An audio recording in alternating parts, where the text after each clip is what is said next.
my name is Pastor Kendra Thompson. I am the Minister of Children and Family Life at St. Paul Lutheran Church in Davenport, Iowa, and I have my friend Gina Bielski with me. Gina, hi. I'm so glad to have you here to tell a Bible story. And I know that you are involved at St. Paul Lutheran Church. Can you tell us a little bit more about your role there and your connection to the church? Absolutely. So, as Kendra said, I I am involved in St. Paul as I teach Sunday school for the kindergarten class. And so I've been doing that for a couple of years. I also taught Sunday school for the first grade and second grade class for a couple of years as well. So I have two young boys, and Jackson and Zeke, and so I've sort of tried to help out with the classrooms that they were in. And so we just love being members of St. Paul, and we love being involved in that way.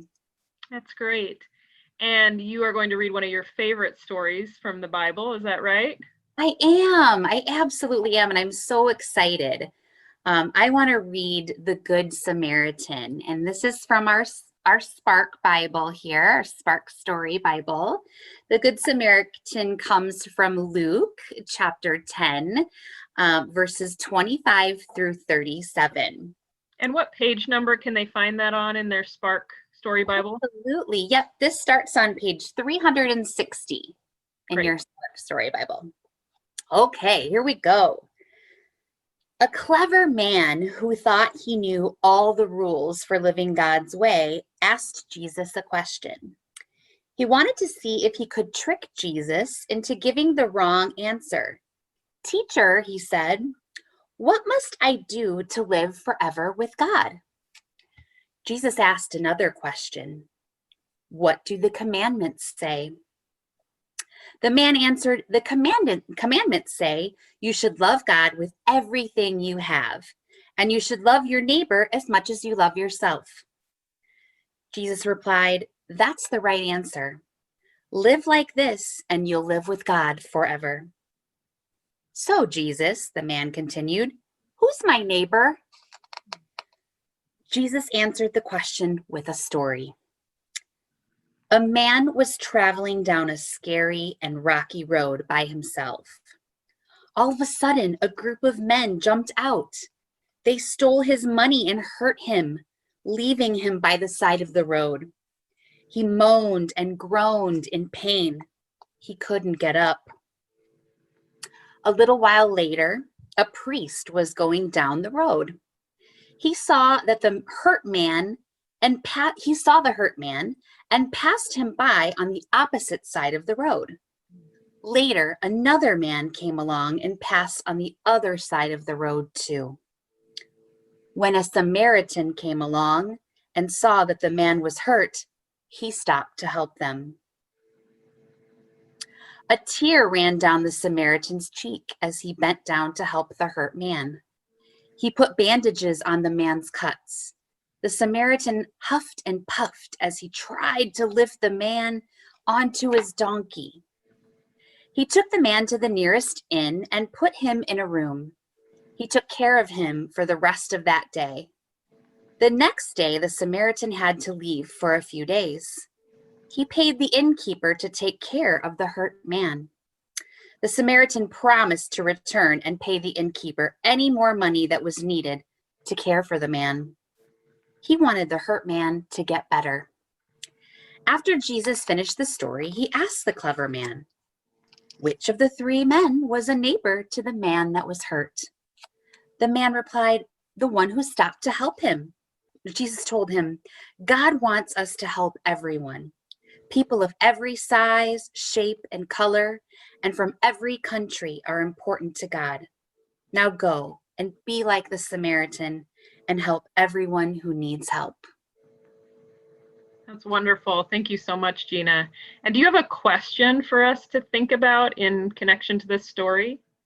I do. I want you to think about how you would have felt if you were hurt and you couldn't get up and people just walked by you and didn't stop to help you. How would that make you feel? Yeah, that's a good question. You know, when I was listening to this story, Gina, it reminded me of the first time I heard it preached in a sermon. Mhm. And the pastor who preached it said, we often think of Jesus as the Good Samaritan in this story. You know, he's telling a parable, but it's more likely that Jesus is like that man who's hurt and he's lying on the side of the road. Mhm. And Samaritans were people who were not liked. They were from another town and they had different customs. Mhm. And for whatever reason, they were hated. And the hated man is the one who helps this hurt man Mhm. and pays money to see him helped, uh, pays money for him to stay in a hotel or an inn. He really goes to extreme lengths to help this man. Mhm. And I think after hearing this story and thinking about that sermon I heard years ago, it's like Jesus is asking us to look out for other people. And in so doing, we're actually looking out for Jesus. We are tending to Jesus. We are loving Jesus. Yep, absolutely. And I think it just reinforces the message. Thank you for explaining the Samaritans. I think it just reinforces the message that when we love thy neighbor, we love everyone, not just certain groups of people and certain types of people. And so we really do have to show love to everyone. And I also wanted to ask one more question that we can maybe think about, and that is, how do you help people, or how can you help people? How can you be the Good Samaritan in your daily life? Mm-hmm.